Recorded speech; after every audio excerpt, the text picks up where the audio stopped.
বিসমিল্লাহির রহমান রহিম। আমি শাহ আলম সরকার এবং আমার প্রতিপক্ষ শিল্পী আমার ওস্তাদ শ্রদ্ধেয় জনাব আবুল সরকার, আমরা দুজনে উপস্থিত হয়েছি বেহেশত এবং দোজখের পালা নিয়ে। এই বেহেশত এবং দোজখের পালা এটা আমরা দুজনই এই দেশে সর্বপ্রথম করি। এটি আমাদের ওস্তাদ ছাত্রের একটা গবেষণার ফসল। এটার অডিও ক্যাসেট প্রযোজনা এবং পরিবেশনা করেছিলেন সুরছন্দ ইলেকট্রনিক্স। আর আজকে সেটারই ধারাবাহিকতায় সেই অডিও থেকেই ভিসিডিতে রূপ দেওয়ার জন্য আমরা দুজন উপস্থিত হয়েছি। এটারও প্রযোজনা এবং পরিবেশনায় আছেন সুরছন্দ ইলেকট্রনিক্স। তো আমি আমার গানে যাওয়ার আগে আমার প্রতিপক্ষ, যদিও আমার ওস্তাদ, এখন সে আমার প্রতিপক্ষ, কারণ যুদ্ধ শুরু হয়ে গেছে। আমার সর্বপ্রথম একটা জিজ্ঞাসা থাকবে, আপনি জবাব করবেন।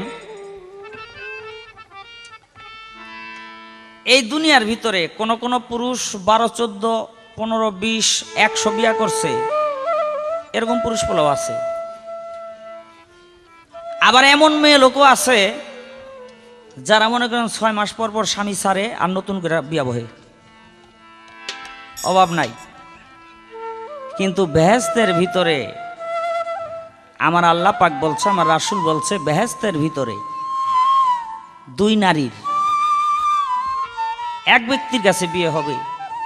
আমি জানতে চাই, বেহেশতের ভিতরে 2 জন মহিলার এক ব্যক্তির কাছে বিয়ে হবে, বেহেশতের ভিতরে আল্লাহ পাক এই বিয়ের আয়োজন কেন করবেন?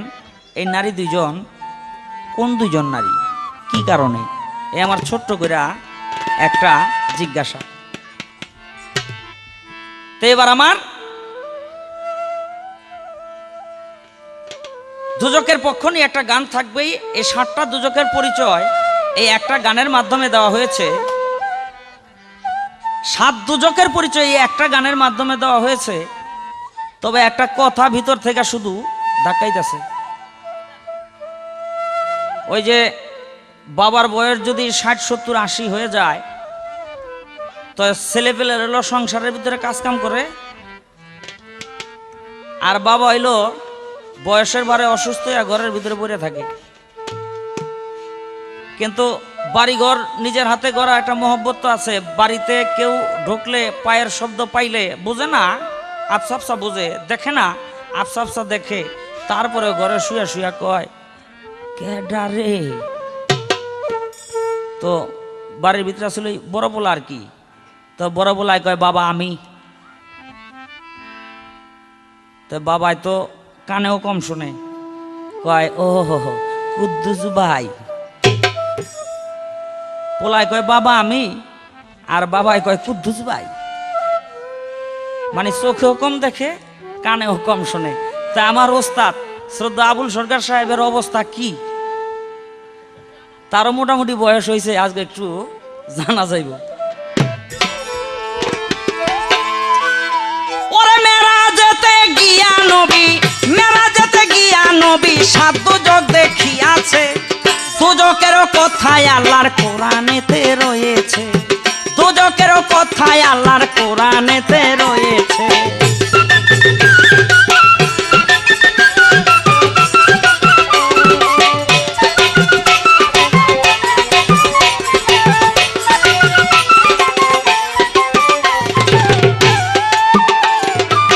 প্রথম দোজখের নাম দোজখে সাইদ, মানল না শুনল না যারা পানি এলাহির। তাওরীত জাবুর ইনজিল ফুরকান আসমানি কিতাবে অবিশ্বাস করিল যারা এই দোজখে যাবে। বেদিন ও বেঈমানের সেদিন হবে কঠিন সাজা। দ্বিতীয় দোজখের নাম দোজখে লাজা। বেদিন ও বেঈমানের সেদিন হবে কঠিন সাজা। দ্বিতীয় দোজখের নাম দোজখে লাজা। লাজার সাজায় আরো কঠিন আরো ভয়ঙ্কর। বিনা জাকাতিরা যাবে লাজারও ভিতর। লাজার সাজায় আরো কঠিন আরো ভয়ঙ্কর, বিনা জাকাতিরা যাবে লাজারও ভিতর। তারা সাত দুজকের আজব খবর, সাত দুজকের আজব খবর দিনের নবী বলেছে। দুজকের কথাই আল্লাহর কোরআনেতে রয়েছে, দুজকের কথাই আল্লাহর কোরআনেতে রয়েছে।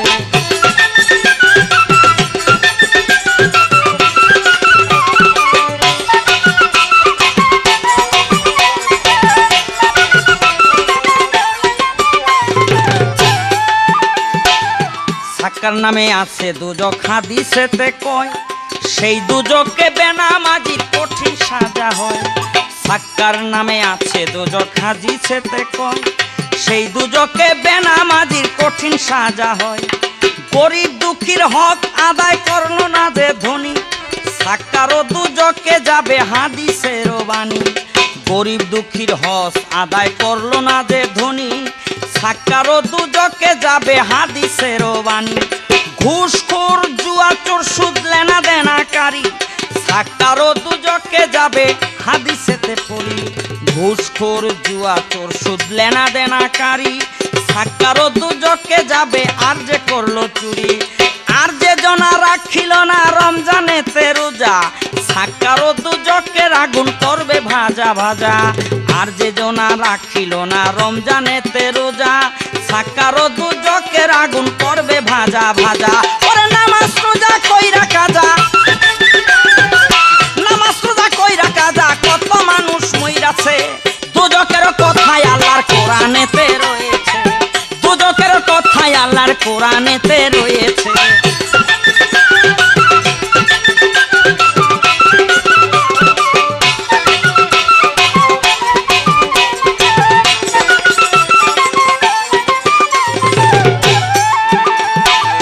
চতুর্থ জাহিম দুজকে জামে এমন লোক, আল্লাহ রাস্তা হইতে যারা ফিরাই রাখছে মুখ। ওরে চতুর্থ জাহিম দুজকে যাবে এমন লোক, আল্লাহ রাস্তা হইতে যারা ফিরাই রাখছে মুখ। মানুষ হইয়া করলো যারা খুন খারাপি কাম, মারা গেলে যাবে তারা দুজক জাহান্নাম। মানুষ হইয়া করলো যারা খুন খারাপি কাম, মারা গেলে যাবে তারা দুজক জাহান্নাম। এই জগতে করলো যারা অনেক রকম গুনাহ, হাবিয়া দুজকে যাবে হাদিসে বর্ণনা। এই জগতে করলো যারা বহু রকম গুনাহ, হাবিয়া দুজকে যাবে হাদিসে বর্ণনা। হোতামা দুজকে যাবে যত চগল করে, সাত দুজকের ভার আল্লাহ দিছে মালেকেরে। হোতামা দুজকে যাবে যত চগল করে, সাত দুজকের ভার দিয়াছে মালেক ফেরেশতারে। ওরে কয় শাহ আলম সরকারে, কয় শাহ আলম সরকারে 19 জন সঙ্গী পাইছে। দুজকের কথাই আল্লাহর কোরআনেতে রয়েছে, দুজকের কথাই আল্লাহর কোরআনেতে রয়েছে। মেরাজেতে যাইয়া নবী, মেরাজেতে যাইয়া নবী সাত দুজক দেখে আইছে। দুজকের কথাই আল্লাহর কোরআনেতে রয়েছে, দুজকের কথাই আল্লাহর কোরআনেতে রয়েছে, দুজকের কথাই আল্লাহর কোরআনেতে রয়েছে, দুজকের কথাই আল্লাহর কোরআনেতে রয়েছে। বিসমিল্লাহির রহমানির রহিম। আমি আবুল সরকার, ফতুল্লাহ, নারায়ণগঞ্জ। আজকের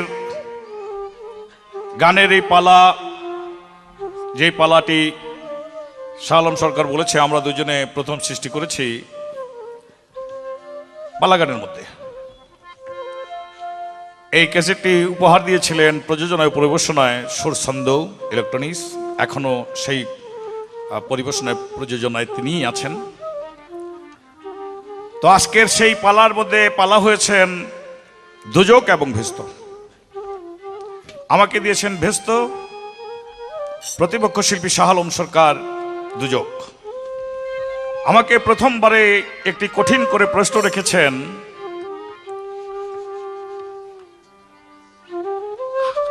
হাসরের বিচারের পরে আল্লাহ পাক ভেস্তের মধ্যে দুটি মহিলার বিবাহ একজন পুরুষের সঙ্গে দিবেন। সেখানকার উত্তর যদি সেইভাবেই শেষ করে দেই, আগের কথা কোনো কিছু না তুলে, যেমন কোনো পুরুষ 100 বিয়ে করতে পারে, কোনো মহিলা 6 মাস পরে পরে স্বামী পরিবর্তন করতে পারে, হ্যাঁ পারে এটা, কিন্তু ওই দলিলের মধ্যে এটাও আছে যে ওই তাসলিমার মতন না, এক পুরুষ একসঙ্গে 4 জন রাখতে পারবে, কিন্তু মেয়ে 4 জন রাখবে, এটার কোনো দলিল নাই। ওই তাসলিমার মতন কইলে হইব না। তো যাই হোক, সে হাসরের মাঠে বিচারের পরে আল্লাহ পাক জান্নাতীদের জান্নাতের মধ্যে দিবে। ওইখানেও যদি কোনো স্ত্রী স্বামীর সঙ্গে থাকতে চায়, স্বামী যদি জান্নাতি হয় সেই স্বামীর সঙ্গে থাকতে পারবে, অথবা স্ত্রী জাহান্নামী স্বামী সেই স্ত্রীকে গ্রহণ করতে চায় বা তাকে ক্ষমা করে দেয়, তাকেও সেই জাহান্নাম থেকে আল্লাহ পাক সেই স্বামীর কথায় জান্নাতে নিবে, সেই স্বামীর অধীনস্থই হবে। দুনিয়ার মধ্যে যে যার স্ত্রী, যে যার স্বামী, সেই থাকবে। তবে কিছু বিয়েও হবে, যেমন এক প্রকার যুবক, এক প্রকার যুবতী, দুনিয়ার মধ্যে তাদের বিয়ে হয় নাই, হাসরের মাঠে বিয়ে হবে, বিচারের পরে বিয়ে হবে। তো যে 2 মহিলার কথা বলা হয়েছে তাদের বিশেষ ব্যাপার, সেই ব্যাপারটির মধ্যে একজন মহিলার নাম হলো আসিয়া, যার স্বামী চিরদিনের জন্যই জাহান্নামী, যিনি নিজেকে খোদা দাবি করেছিল, যার নাম ফিরআউন ছিল। এই আসিয়ার জন্য মোহাম্মদ মুস্তাফা সাল্লাল্লাহু আলাইহি ওয়াসাল্লামকে সে সম্মানী রমণীর জন্য, সম্মানী ব্যক্তি পুরুষ মোহাম্মদ মুস্তাফা সাল্লাল্লাহু আলাইহি ওয়াসাল্লামের জন্য, এবং ঈসা পয়গম্বরের মা যিনি মরিয়ম, সেই মরিয়মকে আল্লাহ পাক মোহাম্মদ মুস্তাফা সাল্লাল্লাহু আলাইহি ওয়াসাল্লামের কাছে আসিয়া এবং মরিয়মকে হাসরের বিচারের পরে জান্নাতের মধ্যে বিবাহর ব্যবস্থা করবে। ইহাও আল্লাহর তরফ থেকে একটি রহমত এবং পুরস্কার স্বরূপ। তবে দোজক এবং ভেস্তে গানের মধ্যে যে শাহ আলম সরকার এটা কি বুঝাতে চাইলেন যে বাবা কানে কম শুনে, হয়তো হইব, তো হতে পারে। তবে বুড়া হইলে কানে কম শুনে, এই কথা আমি বিশ্বাস করি না, কারণ আমি এখন ওই বিশ্বাসের মধ্যে পড়ি নাই। তো বয়স হইলেই যে কানে কম শুনে, এই কথা আমি বিশ্বাস করি না।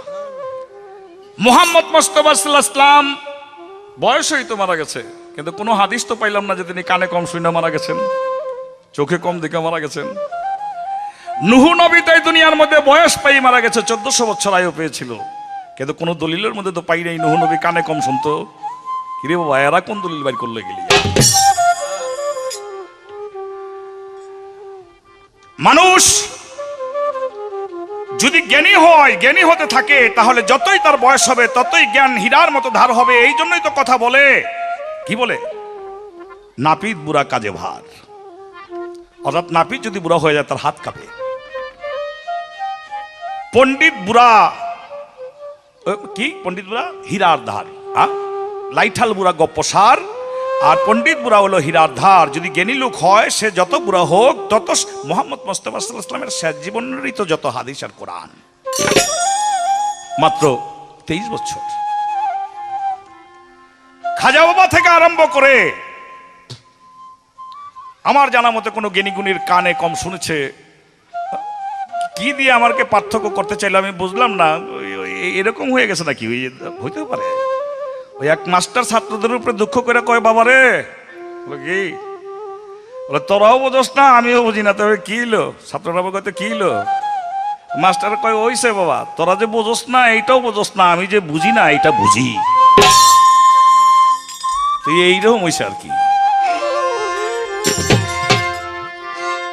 মানুষের মাঝেই আছে এই মানুষ বেহেশতি ইনসান, মানুষের মাঝেই আছে এই মানুষে বেহেশতি ইনসান।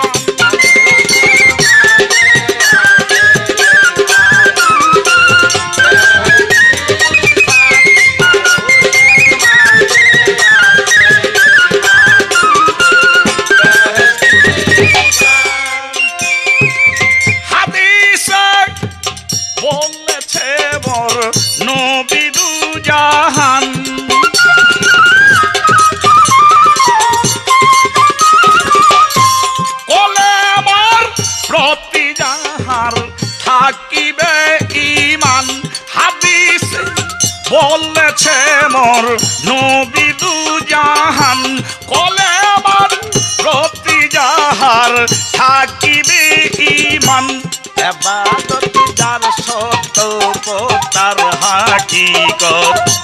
জান্নাত তার স্থান, মানুষের মাঝে আছে মানুষে বেহেশতি ইনসান।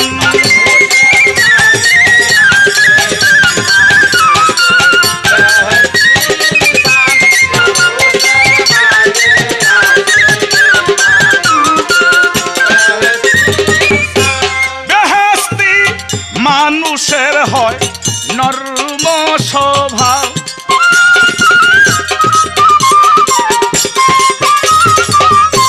কোথাও যার মিষ্টি মধু আছে প্রেম ভাব। বেহেশতি মানুষের হয় নরম স্বভাব, কোথাও তার মিষ্টি মধু আছে প্রেম ভাব। অবশ্যই হইবে জয়ী জান্নাতে জয়ী মানুষের স্থান, অবশ্যই হইবে জয়ী জান্নাতে জয়ী মানুষের স্থান।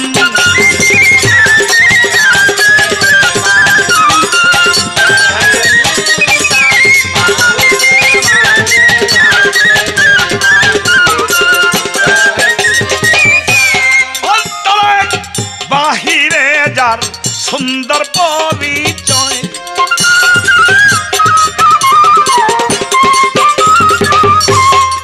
যাই মানুষের কাছে আছে মানুষের আশ্রয়। অন্তরে বাহিরে যার সুন্দর পরিচয়, যেই মানুষের আছে মানুষের আশ্রয়।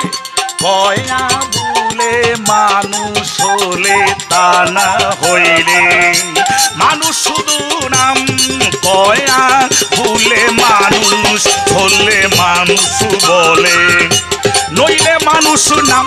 মানুষের মাঝে আছে এই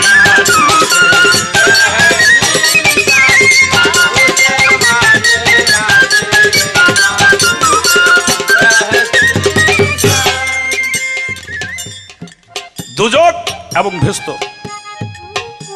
আমাদের বাংলাদেশের মধ্যেও আছে, আমরা বাংলাদেশ নিয়েই বলি, এক প্রকার লোক আছে, এরা বলে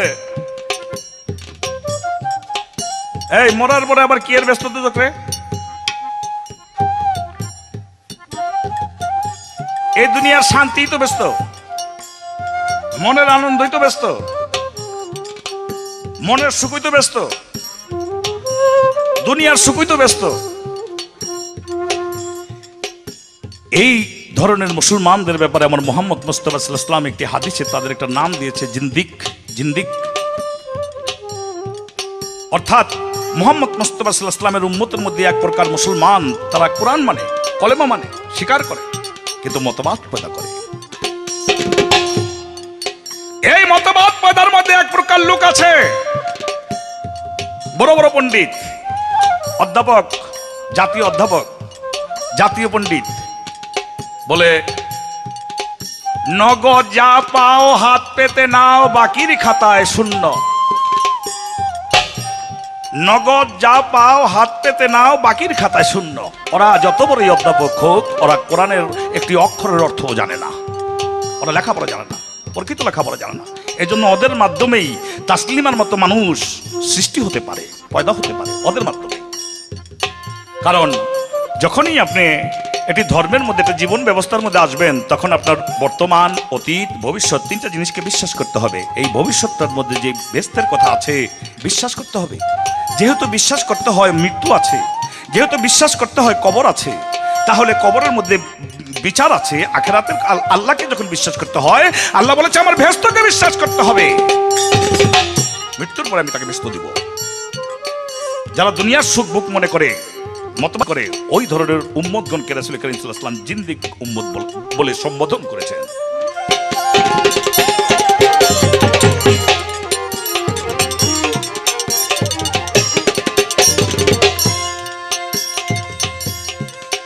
এবার দুজকের কাছে আমার আসবে জিজ্ঞাসা।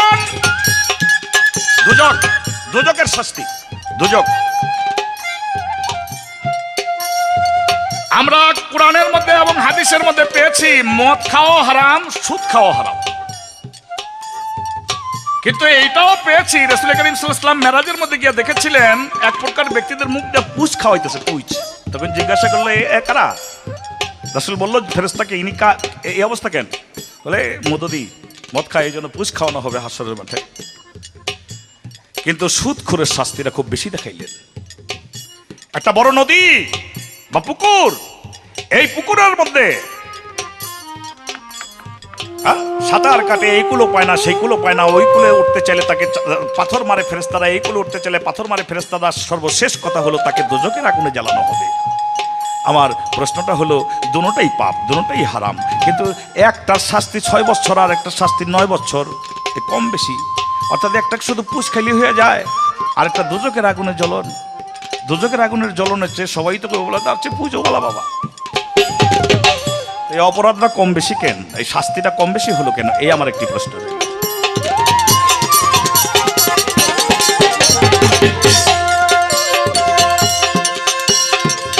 অন্তরে আমার ঘিরে যাহার সুন্দর পরিচয়, যেই মানুষের কাছে আছে মানুষের আশ্রয়, কয়া বলে মানুষ বলে মানুষ বলে, নইলে শুধু নাম।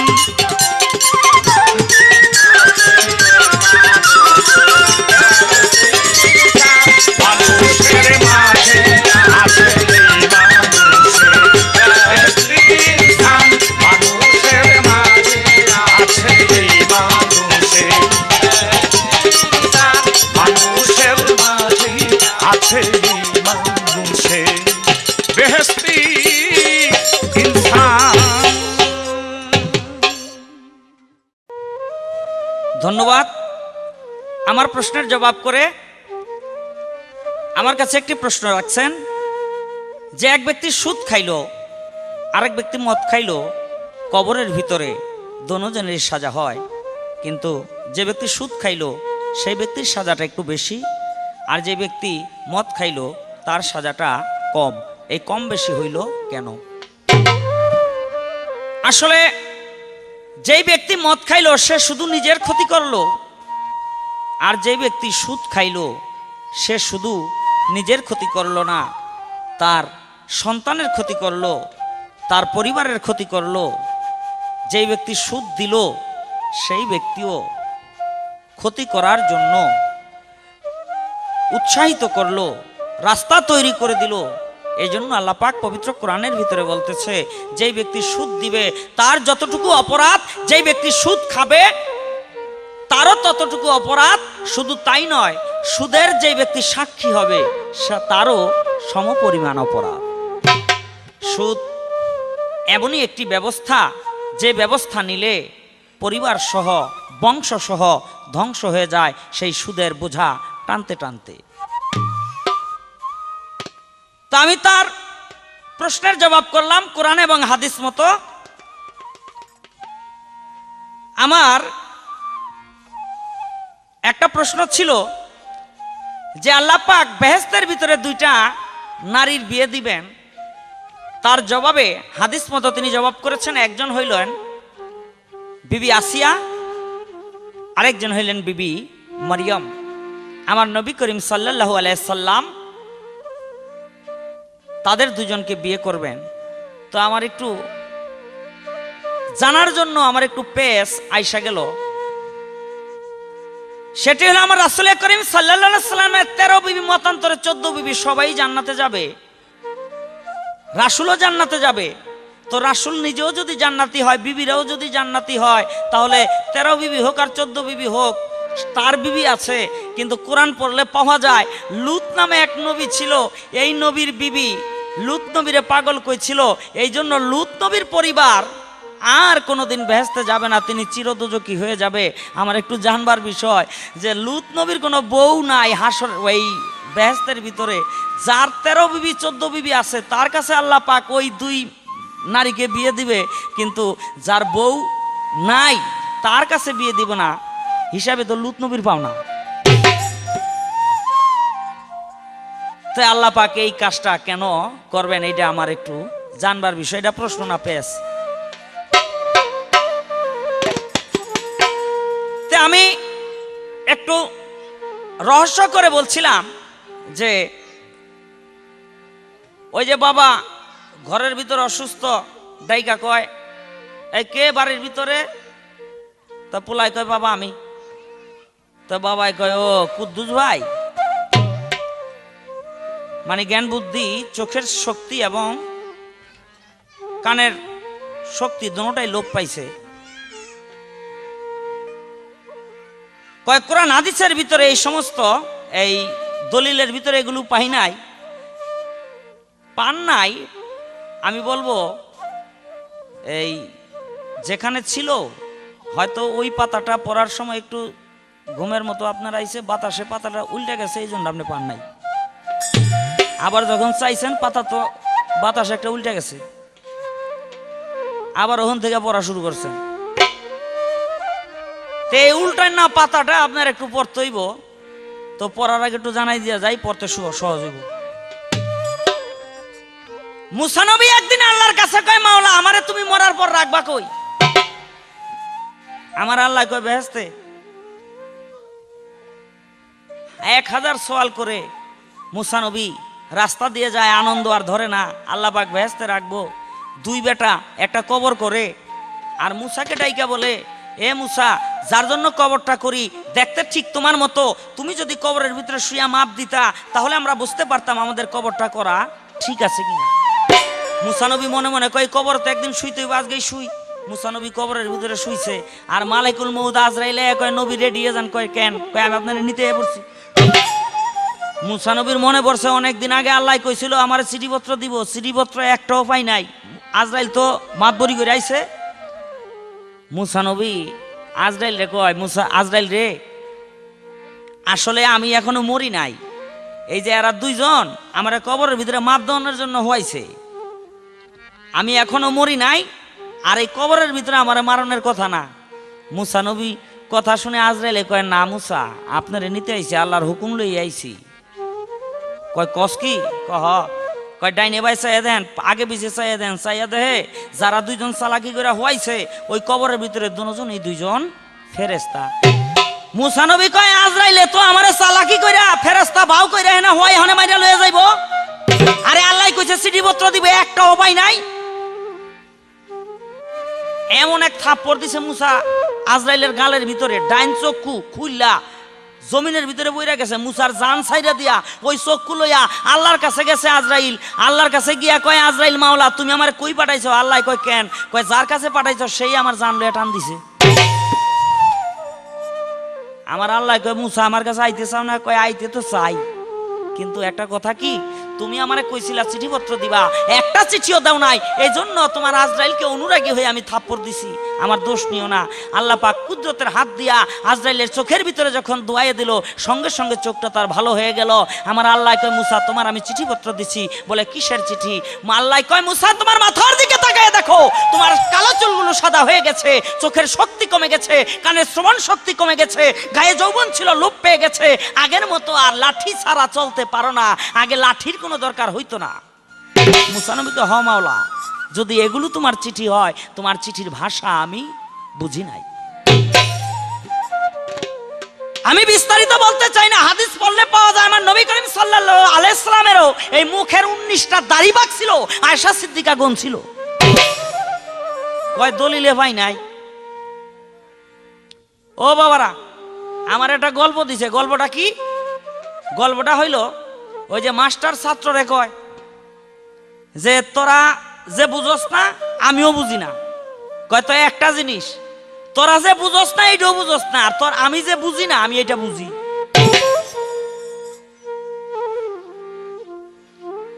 বাবারে কি কমু, মানে সে হইল আমার ওস্তাদ, আমি হইলাম তার ছাত্র। তো এক মায়ের কাছে খালি গপ্প করে।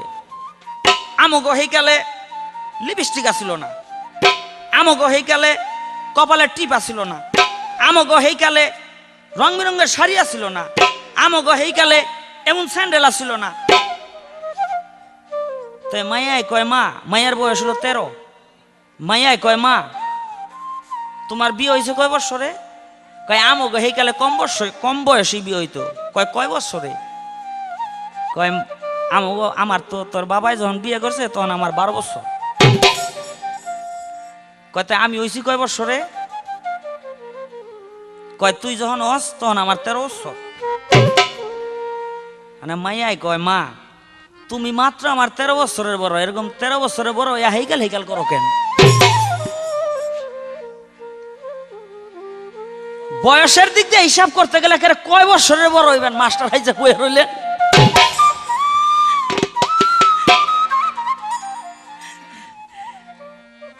তো আমার ছোট্ট করে একটা জিজ্ঞাসা থাকবে, আমরা বেহেশতের কথা শুনছি, আল্লাহ পাক 8টা বেহেশত তৈরি করে রেখেছেন, কিন্তু এই বেহেশত যে আল্লাহ পাক স্থাপন করবেন এটা দুনিয়ার ভিতরেই। আমি জানতে চাই এই দুনিয়ার কোন কোন জায়গার ভিতরে আল্লাহ পাক সেই বেহেশত স্থাপন করবেন, জায়গাগুলি কোনগুলি? অন্য কোনো গায়ক হইলে জিজ্ঞেস করতাম না। তাই আমার এবার দোজকের পক্ষ নিয়ে একটি গান থাকবে। ওরে দুজকের আযাবের কথা, দুজকের আযাবের কথা শুনলে মনে লাগে ডর। দুজকের আযাব ভয়ঙ্কর, আল্লাহর গজবে দুজক তৈয়ার। দুজকের আযাব ভয়ঙ্কর, আল্লাহর গজবে দুজক তৈয়ার। দুজকের আযাব ভয়ঙ্কর।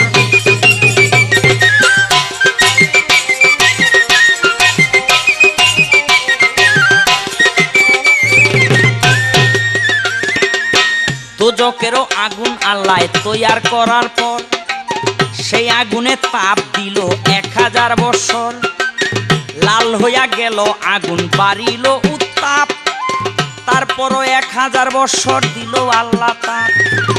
লাল হইয়া গেল আগুন, বাড়িল উত্তাপ। তারপরও 1000 বছর দিল আল্লাহ তাপ।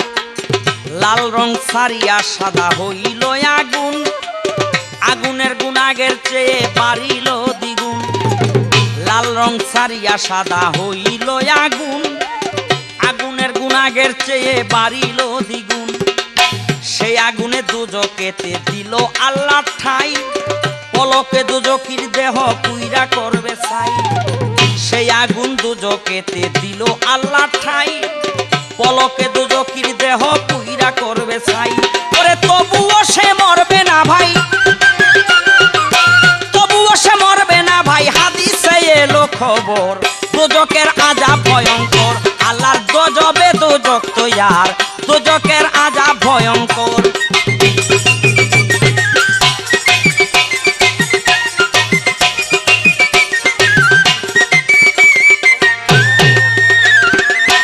দুজকে যাবে না মানুষ, মানুষ সুরত লইয়া। দুজকিদের সুরত যাবে বদ সুরত হইয়া। দুজকে যাবে না মানুষ, মানুষ সুরত লইয়া। দুজকিদের সুরত যাবে পশুর সুরত হইয়া। যেমন কর্ম তেমন সুরত ধরিবে সেদিন।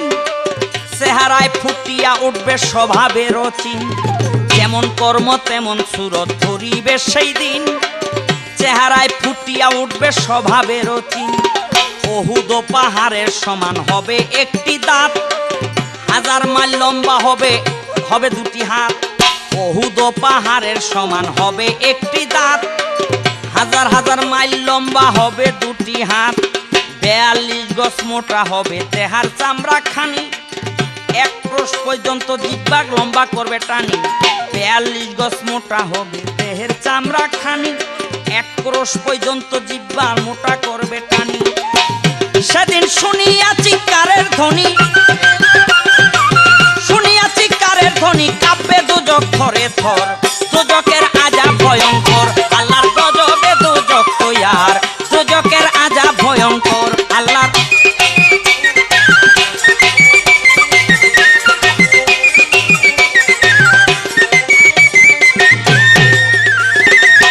উটের মতো লম্বা চূড়া দুজকেরও সাপ। সেই সাপে কামড়াইবে যার যেমন পাপ। ওরে উটের মতো লম্বা লম্বা দুজকেরও সাপ। সেই সাপে কামড়াইবে যার যেমন পাপ। কারো গায়ে একবার সাপে মারিলে কামড়, বিষ ব্যথায় কাতর থাকে 40 বছর।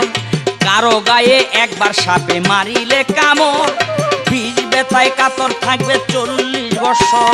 গাধার মতো বিশ্বু আছে আল্লাহর দুজক ভরি, কামড় দিলে বিষ থাকিবে 1000 বছর তরি। গাধার মতো বিচ্ছু আছে আল্লাহর দুজক ভরি, কামড় দিলে বিষ থাকিবে 50 বছর তরি। পিপাসা লাগিলে খাইতে দিবে এমন পানি, পানি খাইয়া জীবন লইয়া করবে টানাটানি। পিপাসা লাগিলে খাইতে দিবে এমন পানি, পানি খাইয়া জীবন লইয়া করবে টানাটানি। ওরে শাহ আলম সরকার আমি, শাহ আলম সরকার আমি পাইছি হাদিসের ভিতর, দুজকের আযাব ভয়ঙ্কর আল্লাহর গজবে দুজক তৈয়ার। দুজকের আযাব ভয়ঙ্কর আল্লাহর গজবে দুজক তৈয়ার। দুজকের আযাব ভয়ঙ্কর আল্লাহর গজবে দুজক তৈয়ার। দুজকের আযাব ভয়ঙ্কর আল্লাহর গজবে দুজক তৈয়ার। দুজকের আযাব ভয়ঙ্কর আল্লাহর গজবে দুজক তৈয়ার। দুজকের আযাব ভয়ঙ্কর। আমার যে প্রশ্ন ছিল সেই প্রশ্নের জবাব দিয়া শাহ আলম সরকার আমাকে একটি খুব গুরুত্বপূর্ণ প্রশ্ন করেছে, এবং কিছু যা গানের একটা ব্যাপার, পালা গানের যে একটা রূপ হয় বয়তীদের আর কি, ওইরকম একটা ডগ, এটা তো দেখাইতে চাইছে আর কি, কিছু শ্রোতাদের এরকম একটা ভাব আছে। তো প্রথম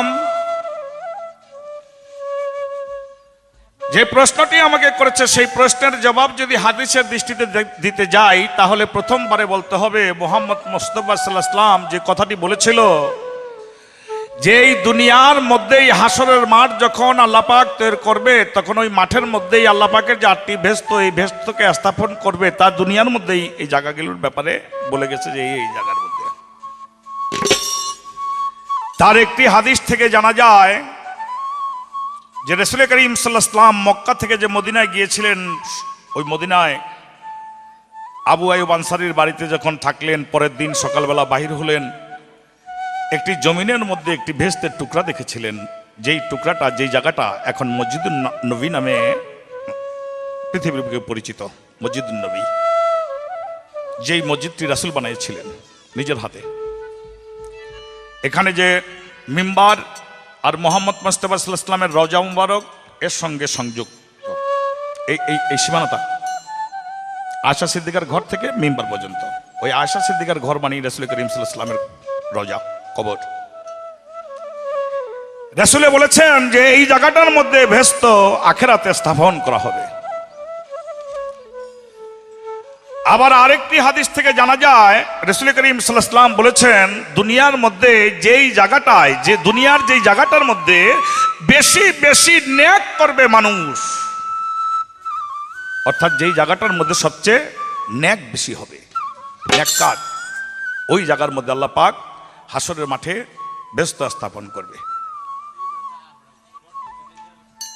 এই ছিল প্রশ্ন।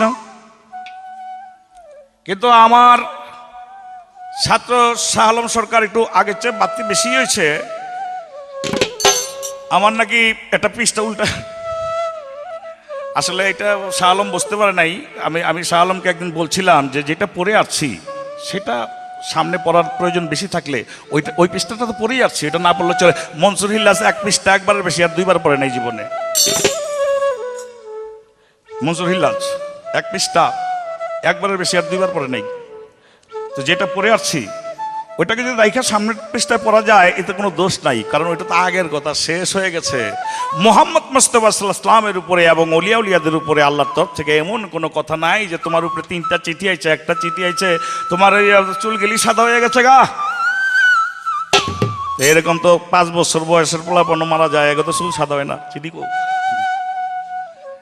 12 বছরের পোলাপন মারা যায়, এগো তো চুল সাদা হয় না, চিঠি কো। এই চিঠির লোকে মিলকো। মুহাম্মদ মুস্তাফা সাল্লাল্লাহু আলাইহি ওয়াসাল্লাম 63 বছর আয়ু পেয়েছিলেন, মাত্র 17 থেকে 18 গাছ সাদা তার চুল ছিল। তবুও আমি তো বয়স তো বয়সে, এটা তো কোনো ব্যাপার না, এটা একটা শুকরিয়া যে রাসূল করিম সাল্লাল্লাহু আলাইহি ওয়াসাল্লাম 63 বছর বয়স পেয়েছে, যে 13 বছরে মরে যেত। শাহ আলম সরকারের বয়স 13, আর এর মার বয়স হলো কত? 13 বছর 26 বছর, এই 13 বছরের ব্যবধান না? কত বছর কইল? হ্যাঁ, 13 বছর। তো কি একটা বড়, আর আমি বলি কি একটা না বড়। এই 13 বছরটাই তুমি ফিরাই দিতে নি পারো? আল্লাহ তোমার কবলে এই 13 বছরটা সামনেও রাখছে, নিয়ে এইটাও বলতে পারো? একবার দিন গেলে পরের দিন আল্লাহর কাছে শুকরিয়া নি করো।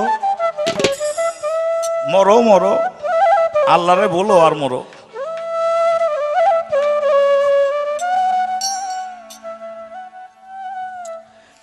মুসা নবীর ইউসুফ নবীর বাবা ইয়াকুব অন্ধ হয়ে গেল। কিন্তু এই অন্ধ অবস্থা থেকে তিনি সেই তার 11 ছেলেরকে কি কাজ করবে না করবে, কার জামাটা তার অন্য ছেলেরা ইয়াকুবের কাছে এনে দিল, কখন কি করলো না করলো, এই জামা হুঙ্গা কয়ে দিতে পারে। এই জ্ঞানের মাধ্যমে কয়ে দেয়, কি কইতাছে না কইতে সব কয়ে দেয়। এটা ওই চক্ষু অন্ধের বেলা, বয়সের বেলা পাইছে না, পাইছে তার জ্ঞানের বেলা, সব কয়ে দিতে পারতেছে। তাই বলেছি যে জ্ঞানের যে চোখ, এই চোখের সঙ্গে অভিজ্ঞতার সম্পর্ক আছে, সেই অভিজ্ঞতার সঙ্গে সম্পর্ক আছে।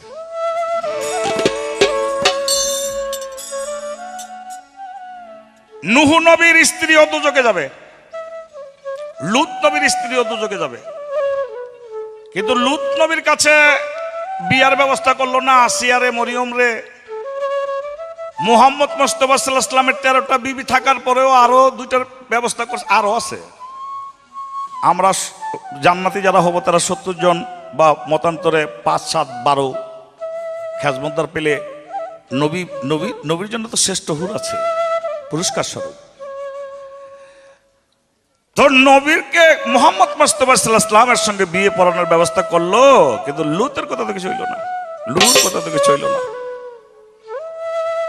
এই জন্য হয় নাই যে আসিয়ার উপযুক্ত স্বামী, আসিয়া যে আল্লাহর ইবাদত বন্দেগী করেছিলেন তার উপযুক্ত পুরস্কার, মরিয়ম যে আল্লাহর ইবাদত বন্দেগী করেছিল, তিনি যে এক সতী সাধ্বী নারী, আল্লাহকে যে সন্তুষ্ট করেছিল, সেই উপযুক্ত নারীর উপযুক্ত স্বামী একমাত্র আল্লাহর কাছে মুহাম্মদ মুস্তাফা সাল্লাল্লাহু আলাইহি ওয়াসাল্লাম ছাড়া আর দ্বিতীয় ব্যক্তি নাই। এই সম্মানটা, অর্থাৎ হে মানুষ, তুমি যেন জান্নাতের মধ্যে গিয়ে এই কথা বলতে না পারো যে তোমার একটা অভাব রয়ে গেল, তুমি আল্লাহর প্রতি সন্তুষ্ট না, কি চাও, তোমার উপযুক্ত পুরস্কার তোমাকে দেওয়া হবে।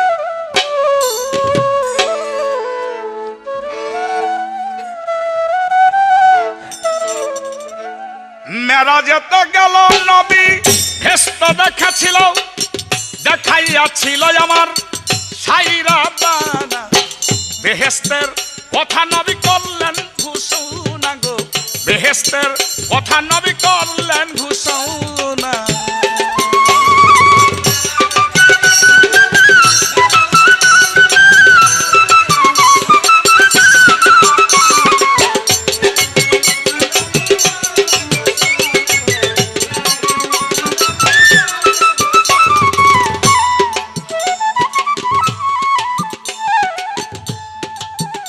নবী মেরাজ হইতে আসিয়া বিল্লালের ডাকিয়া, নবী কয় বিল্লাল তুমি বলো ঘটনা।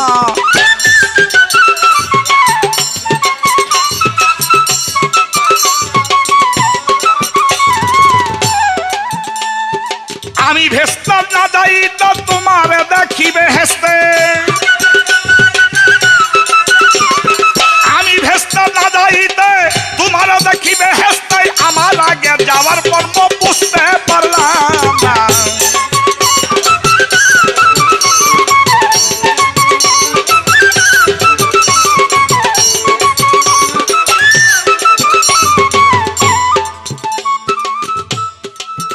দেখি বেহেশতের বাগান জুড়ে,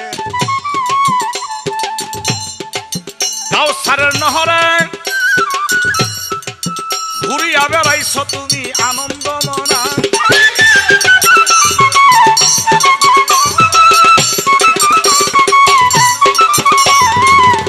আমার আপনি মালিক সাই তোমার লয়া বড়াই,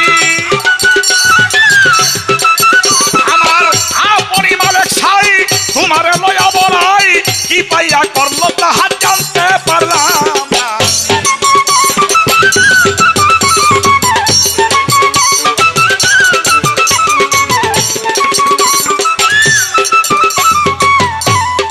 নবী করিম সাল্লাল্লাহু আলাইহি ওয়াসাল্লাম মেরাজে গেছে না আল্লাহ নিছে।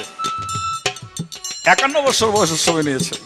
রাসূলের যখন বয়স 51 বছর, 40 বছর বয়সে তিনি কোরআন পান।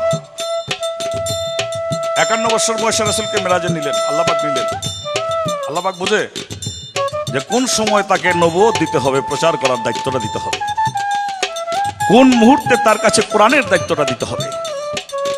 এটা যদি 13 বছরের বয়সের সময় রাসূল করিম সাল্লাল্লাহু আলাইহি ওয়াসাল্লামের কাছে দিত, তাহলে আমার মনে হয় আল্লাহ এইটাই ভাবতেছিল যে না এখন পারবো না, একটু সময় আছে, পারবো না এখন, এইটা ভাবতেছে আল্লাহ, এই জন্য দেয় নেই। সেই 51 বছর বয়সে মুহাম্মদ মুস্তাফা সাল্লাল্লাহু আলাইহি ওয়াসাল্লামকে আল্লাহ পাক সশরীরে জান্নাতের মধ্যে নিয়েছে কোরআনে বলে, মেরাজে নিয়েছিলেন, আসমানের মধ্যে নিয়েছিলেন। 1 আসমান 2 আসমান করে 7 আসমান রাসূল করিম সাল্লাল্লাহু আলাইহি ওয়াসাল্লাম পরিভ্রমণ করেছিলেন, তার উপরও গিয়েছিলেন। 6 আসমানের মধ্যে মুহাম্মদ মুস্তাফা সাল্লাল্লাহু আলাইহি ওয়াসাল্লামকে দেখানো হলো দুজক। দুজকের দৃশ্যে রাসূল অনুতপ্ত।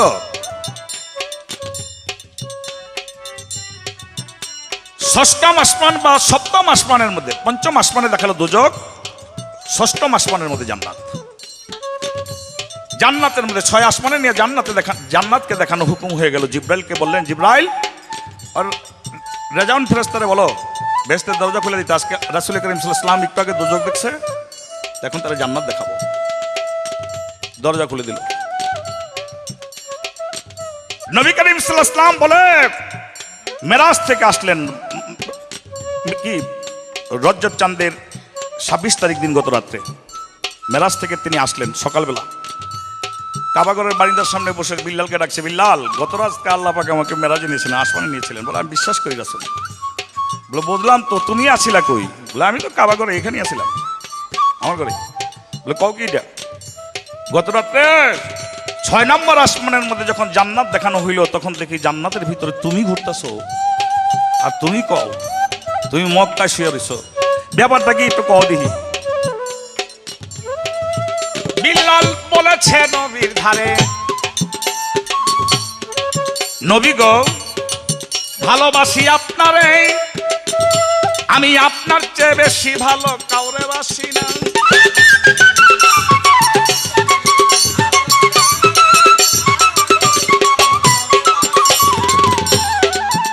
আমার নবী বললে এই জন্য তো যাইতে পারো আমার সাথে, নবী বলে এই জন্য তো যাইতে পারো আমার সাথে, আমার আগে যাওয়ার মর্ম খুইলা কইলা না।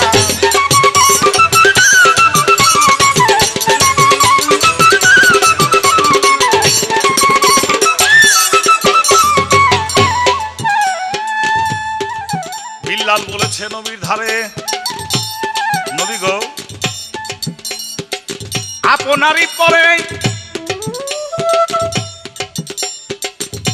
আমি এই দুনিয়ায় ভালোবাসি নামাজ একখানা।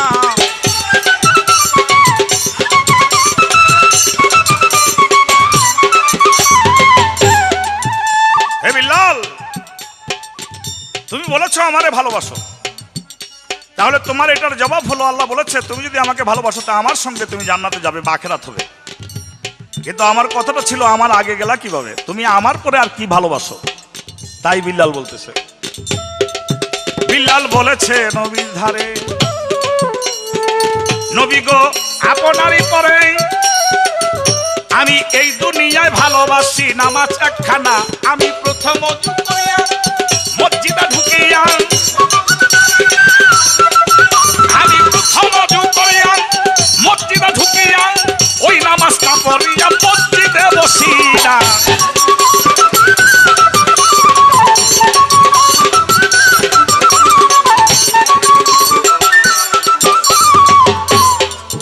পড়ি 2 রাকাতে ওই নামাজ,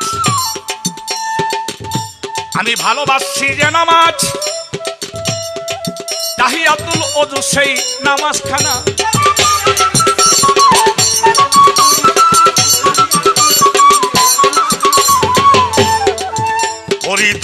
রাতে সেই নামাজ, ভালোবাসি যে নামাজ, তাহিয়াতুল ওযু সেই নামাজ খানা। আমার নবী বলে বিল্লাল তোমার এই নামাজের জোরে, আমার নবী কয় বিল্লাল রে তোমার এই নামাজের জোরে আমার আগে হইছে তোমার বেহেশতের ঠিকানা।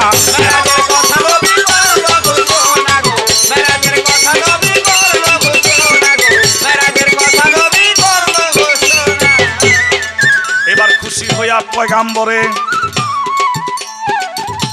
নবী খুশি হইয়া অন্তরে ডাক দিয়া কয় বিল্লাল রে তোমার মতো পড়বে যারা এই নামাজ খানা।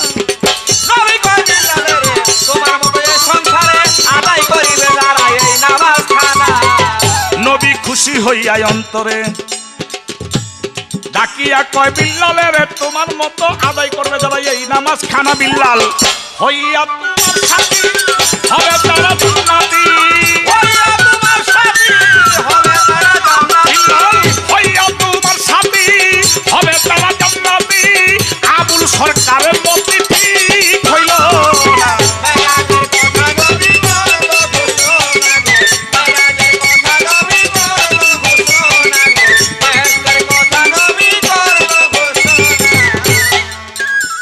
আমি হাদিস থেকে এবং সুন্দর করে প্রশ্নের জবাব পেয়ে বড় খুশি হয়ে আমি একটা প্রশ্ন করব।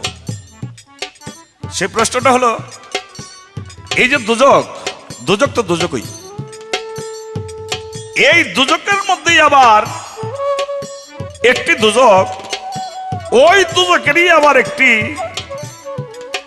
স্থান, ওই স্থানটায় প্রত্যেক দিন আল্লাহর কাছে কান্দাকাটি করে মোনাজাত করতে, প্রত্যেক দিন মোনাজাত করে 400 বার করে। হাদিসে লিখেছে 400 বার মোনাজাত করে, আল্লাহ তুমি আমারে ই করো, কি ওই দুজক ওই গর্তের থেকে 400 বার আল্লাহর কাছে পানা চাইতে থাকে। ওই দুজক যে এই গর্তের থেকে আমাকে রহম করো। আমার প্রশ্ন, দুজকের ভিতরে এই গর্তটা কোন গর্ত? যেই গর্তটায় যে গর্ত থেকে রহম পাইবার জন্য 400 বার আল্লাহর কাছে দুজক ফরিয়াদ করে, মোনাজাত করে, দোয়া করে, পানা চায়, কারণটা কি, বিষয়টা কি? এই আমার একটি প্রশ্ন। ওরে মেরা দেখে গেল নবী এত দেখাছিল দেখাইছিল আমার সাই জামানা। মেরাজের কথা নবী করল ঘোষণা, মেরাজের কথা নবী করল ঘোষণা। মেরাজের কথা নবী এত দেখাছিল দেখাইছিল আমার সাই জামানা। মেরাজের কথা নবী করল ঘোষণা, বেহেশতের কথা নবী করল ঘোষণা, বেহেশতের কথা নবী করল ঘোষণা, বেহেশতের কথা নবী করল ঘোষণা।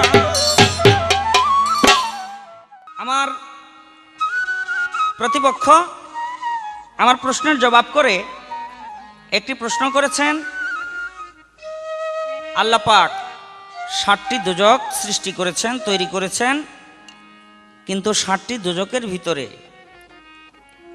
এমন একটি কূপ আছে যে কূপ এত ভয়ঙ্কর যে 7টি দোজক প্রতিদিন আল্লাহর কাছে ফরিয়াদ করে, মাওলা আমার পেটের ভিতরে ওই যে একটি কূপ, তুমি আর যা করো মাওলা ওই কূপের ভিতরে আমি দোজককেও ফলাইও না, কারণ আমি দোজকও জ্বলে পুড়ে ছাই হয়ে যাব যদি ওই কূপের ভিতরে তুমি আমাকে ফালাও। সেই কূপ কোন কূপ? হাদিসে আমার রাসূল করিম সাল্লাল্লাহু আলাইহি সাল্লাম বলছেন সেই কূপের নাম হলো জুব্বুল হুজুর নামে একটি কূপ।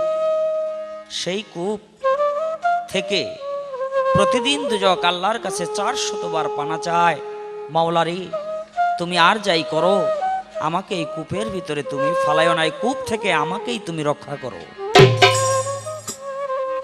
কিন্তু এই পৃথিবীর ভিতরে এমন মানুষ আছে যে মানুষগুলি খুনের মতো অপরাধ করে, খুনের মতো অন্যায় করে, পাপ করে, কথায় কথায় পেটের ভিতরে ছুরি ঢুকাইয়া দেয়, কথায় কথায় গলা কাটে, যারা আল্লাহর সঙ্গে আরেকজনকে শরিক করে, এই ধরনের কিছু মহা অপরাধীদের সেই কূপের ভিতরেই ফালানো হবে। এই ছিল তার প্রশ্নের জবাব। তো আমার একটা কথা ছিল যে আপনি ওই পড়তে পড়তে পাতা উল্টে ফেলাইছেন বাতাসে, এরপরে থেকে আবার পড়া শুরু করছেন, ওই পাতাটা পড়া হয় নাই। কয় যারা জ্ঞানী গুণী তারা একবারের বেশি এক পাতা দুইবার পড়ে না। তো আমি বলছিলাম যে এই যে চুল পাকে, চোখে কম দেখে, এগুলো সবই তো আল্লাহর মরণের একটা চিঠি। কয় মিয়া, 5 বছর বয়সে যারা মারা গেল, হ্যাঁ তো চুলও পাকলো না, চোখের জুতিও কমলো না, তো এটা আমার ধমকা ধমকি না করে আমার জিগাইবেন না, আমার জিগাইলেই, জিজ্ঞাসা করলেই তো হয় আমি সঠিক মীমাংসা দিতে পারি কিনা। বাবারে, মাঠের ভিতরে ফুটবল খেলা হয়, এই ফুটবল খেলার ভিতরে 22 জন থাকে প্লেয়ার, এই দলে 11 জন, ওই দলে 11 জন, আর মাঝখানে একজন থাকে রেফারি। এই রেফারির কাছে আবার 2 রকমের কার্ড থাকে, একটা হলো হলুদ আর একটা হলো লাল। হ্যাঁ, যখন মাঠে খেলা শুরু হয়, হুইসাল দিয়া দেয়, বাঁশিতে ফু দিয়া দেয়, খেলা আরম্ভ হয়ে যায়। খেলার একটা নিয়ম আছে, সেই নিয়মের বাইরে যদি কোনো খেলোয়াড় আচরণ করে, মনে করেন লাত্তি দিব, বল পাও দিয়া, বলে লাত্তি না দিয়া প্লেয়ারের গায়ের ভিতরে লাত্তি মেরে বইছে, আর তখনই ওই রেফারি তাড়াতাড়ি পকেটের ভিতরে হাত দিয়া ওই হলুদ কার্ডটা বাইর কইরা বাঁশির ভিতরে ফু দিয়া সামনে খাড়া করে দেখায়, সাবধান, মানে সাবধান করলাম। এরপরও আবার যদি ওই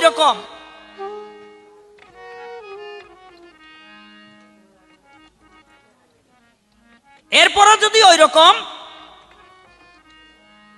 আচরণ করে, তাহলে তারে ওই লাল কার্ডটা বাহির করে মাঠের ভিতরে দেখাইয়া মাঠ থেকে বহিষ্কার করে দেয়। এটা দুনিয়ার একটা নিয়ম। যেই ছেলেটি 5 বছর, 7 বছর, 10 বছর বয়সে মারা গেল, দুনিয়ার যে একটা খেলা, দুনিয়ার যে একটা খেলা, এই খেলার ভিতরে সে সম্পৃক্ত হয় না, এই খেলার ভিতরে গিয়া সে পড়ে নাই, যার জন্য তার মাথার চুল পাকার প্রশ্ন ওঠে না। আর এই কারণেই চুল না পাকলেও সে মারা যায়, তাতে কোনো দোষ নাই। তবুও একটি কথা, সেটি হলো 5 বছরের মানুষ যদি না মরত, শিশুবেলা, শিশু অবস্থায় যদি মানুষ না মরত, 20 বছরের মানুষ যদি না মরত, শুধু যদি 70, 80, 90, 100 বছরের মানুষই মারা যাইতো, মানুষের যদি গ্যারান্টি থাকতো যে 100 বছর পর্যন্ত বাঁচবে, তাহলে 99 বছর বয়স পর্যন্ত মানুষ পাপ কাজে লিপ্ত থাকতো। এই কারণে কুলের শিশুও মারা যায়, মানুষ ওই 10 বছর, 15 বছর, 20 বছরের মানুষকে বোঝায়, দেখো তোমার কুলের শিশু মারা গেছে, তুমি ঠিক হও, তুমিও মরতে পারো। 40 বছরের মানুষ মারা যায়, 60 বছরের মানুষকে বোঝায়, তোমার অনেক ছোট, সেও মারা গেছে, তুমিও মরতে পারো। কিন্তু দুঃখের বিষয়, এরপরও আমরা বুঝি না। আমার রাসূল করিম সাল্লাল্লাহু আলাইহি সাল্লাম বলছে, মানুষের অন্তর 3টা বিষয়ের উপরে সব সময় যুবক থাকে। একটা হলো ধন সম্পদের মোহে, একটা হলো যৌবনের মোহে, আরেকটি হলো বেঁচে থাকার মোহে।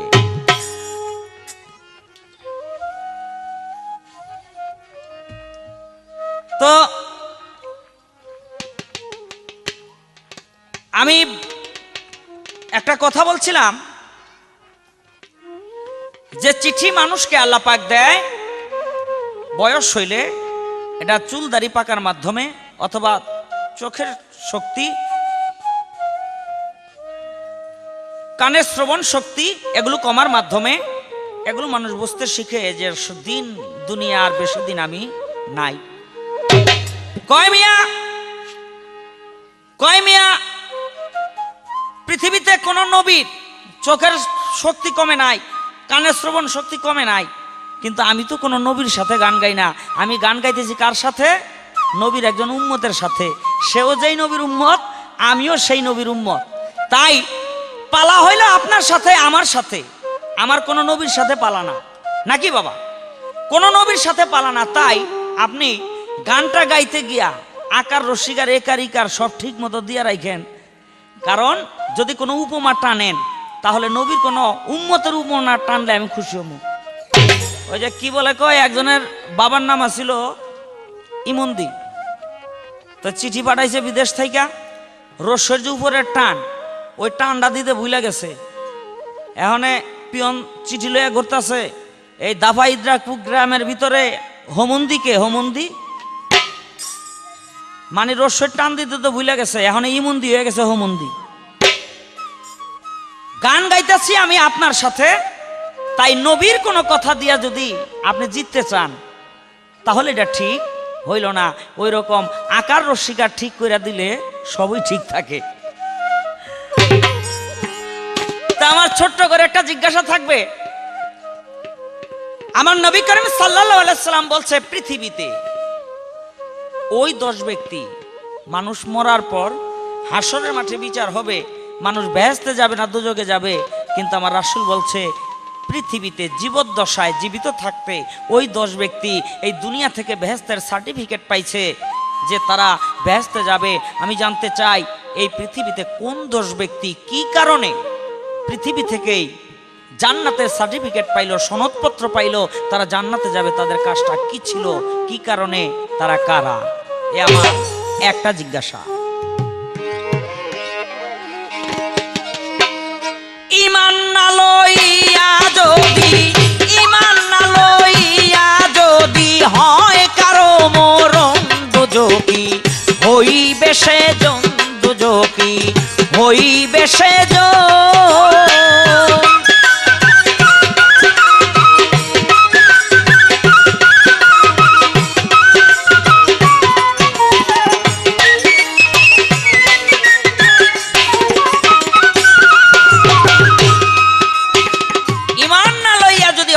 মরণ দুজকি হইবে সেজন। মানুষ রোজা ঠিক মতো করলো না, নামাজ ঠিক মতো পড়লো না, হজ আদায় করতে পারলো না, যাকাত ঠিক মতো দিল না, তারপরে আমার রাসূল করিম সাল্লাল্লাহু আলাইহি সাল্লাম বলছে শরীয়তের 5টি বেনার ভিতরে প্রথম বেনা হলো কলেমা। কলেমা অর্থ ইমান, লা ইলাহা ইল্লাল্লাহ মুহাম্মদ রাসূলুল্লাহ। এই ইমানটা নিয়া এই কলেমার সহিত যদি কেউ ইন্তেকাল করে আমার আল্লাহ পাক তারেও ক্ষমা করে দেন। কোনো মানুষ যদি মারা যায় আমার আল্লাহ পাক 2 জন ফেরেশতা পাঠাইয়া বলে, ফেরেশতারা ওর আমল নামা কি আছে একটু আমাকে জানাও। ফেরেশতারা তখন বলে, মাওলা রোজার কোনো আমল নাই, নামাজের কোনো আমল নাই, হজের কোনো আমল নাই, যাকাতের কোনো আমল নাই। আমার আল্লাহ পাক বলে, দেখো ইমানের আমল আছে কিনা। ফেরেশতারা বলবে, মাওলা ইমানেরও কোনো আমল পাই না। বলে, তোমরা মুখের ভিতরে নাকটা লাগাও না। মুখের ভিতরে নাক লাগাবে। আমার আল্লাহ পাক বলবে, দেখো লা ইলাহা ইল্লাল্লাহ মুহাম্মদ রাসূলুল্লাহ কলেমার গন্ধ পাও কিনা। ফেরেশতারা বলবে, মাওলা লা ইলাহা ইল্লাল্লাহ মুহাম্মদ রাসূলুল্লাহর কলেমার গন্ধ নাই। বলে, দেখো লা ইলাহা ইল্লাল্লাহ পাঠ করছে কিনা। ফেরেশতারা দেখবে লা ইলাহা ইল্লাল্লাহ পাঠ করে নাই। বলে, শুধু লা ইলাহা পাঠ করছে কিনা। ফেরেশতারা দেখবে তাও পাঠ করে নাই। বলে, শুধু লা শব্দ পাঠ করছে কিনা। ফেরেশতারা দেখবে লা শব্দ পাঠ করে নাই। আমার আল্লাহ পাক বলবে, জিহ্বাটা ওর তাগড়ার সাথে লাগানো আছে কিনা তাই দেখো। ফেরেশতারা বলবে, মাওলা যদি জিহ্বাটা তাগড়ার সাথে লাগানো থাকে আপনি কি করবেন। আমার আল্লাহ বলে, ওরা আমি মাফ করে দিব। বলে, কেন।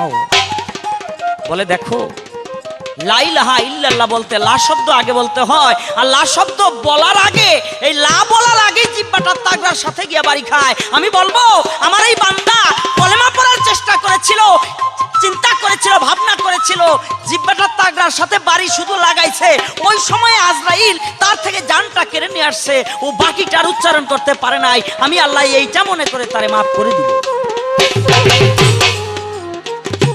তাহলে প্রতিটি মানুষের প্রথম শর্ত হলো ঈমান।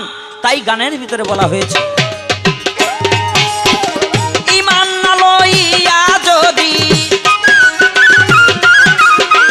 ঈমান না লইয়া যদি হয় কারো মরণ দুজকি, হইবে সে জন দুজকি, হইবে সে জন।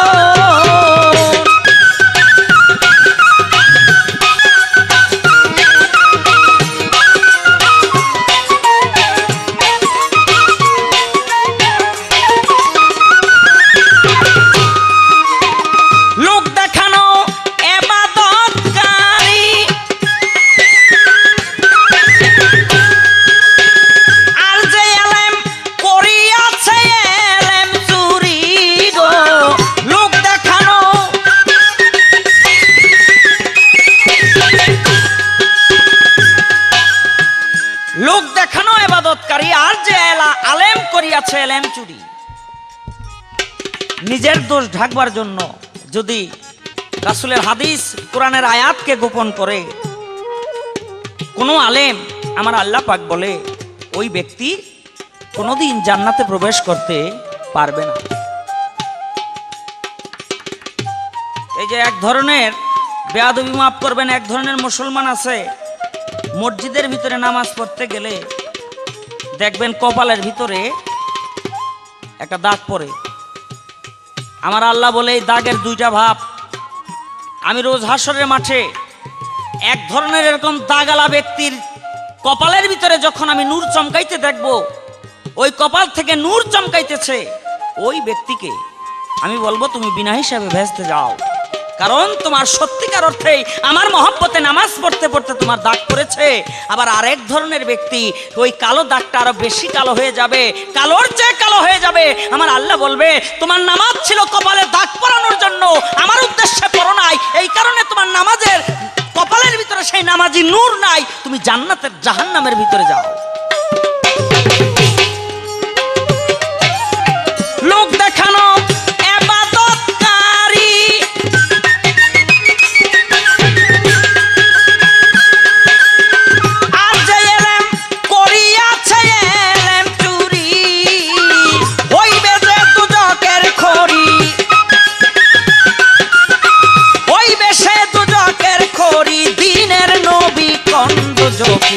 হইবে সে জন দুজকি, হইবে সে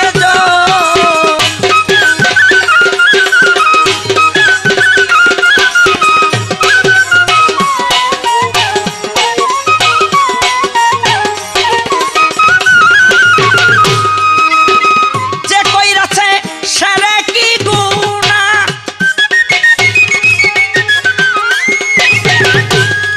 ওরে দুজকের আগুনে তারে করবে ভুনা ভুনা গো। যে কইরাছে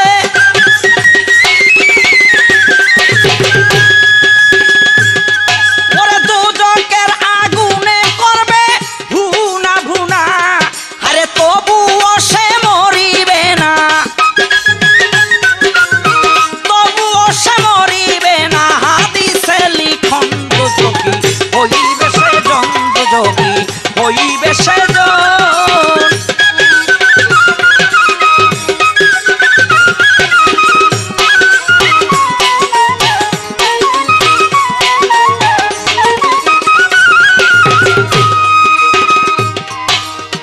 পরের জমিন দখল করলে ভাই, ওরে দুজকের আগুনে তারে পুইরা করবে ছাই গো। পরের জমি দখল নিলে ভাই, পরের জমি দখল নিলে ভাই দুজকের আগুনে তারে পুইরা করবে ছাই। শুধু ছাই করবে তা না, পাশাপাশি দুই বাড়িওয়ালা, এক বাড়িওয়ালার ক্ষমতা বেশি, আরেক বাড়িওয়ালা দুর্বল, মাতবর সর্দার ভাও কইরা বলে দেন না, লাগে কিছু দিয়া দেমুনে, ওর থেকে আমার 3 হাত বাড়াইয়া দেন। আপনি কইলেই তো খুঁড়াটা গাইরা দিতে পারি। কি বাবা এরকম আছে না? আছে। কিন্তু আমার রাসূল করিম সাল্লাল্লাহু আলাইহি সাল্লাম হাদিস বুখারীর ভিতরে বলেছেন, রোজ হাসরের মাঠে ওই ধরনের ব্যক্তিরা যারা এই পৃথিবী থেকে এইভাবে জমিনকে ভোগ দখল করে মারা গেল, হাসরের মাঠে গিয়া উঠবে। জমিন কত কত পল্লা, কত স্তর বিশিষ্ট? 7 স্তর বিশিষ্ট হলো জমিন। আমার আল্লাহ পাক বলে তার গলার ভিতরে যে যেই পরিমাণ জমিন জোর করে আত্মসাৎ করেছে, ওই পরিমাণ জমিন, ওই রকম 7 টুকরা জমিন আমি তার গলার ভিতরে সেদিন হাসরের মাঠে আমার কুদরতের রশি দিয়া ঝুলাইয়া দিব। সেদিন সে জমিনের ভারে নিজের দেহকে টাইনা নিতে পারবে না। যখন পারবে না তখন আল্লাহর কাছে মাপ চাইবে, পানা চাইবে। আমার আল্লাহ পাক বলবে, হে মুনাফিক, হে নাফরমান, জোর করে দুনিয়ার ভিতরে যদি ওই জমিন ভোগ দখল না করতি, তাহলে রোজ হাসরের মাঠে এই কম 7 টুকরা জমিন তোর গলার ভিতরে নিয়া আজকে তোর দুজকের ভিতরে যাইতে হয় না।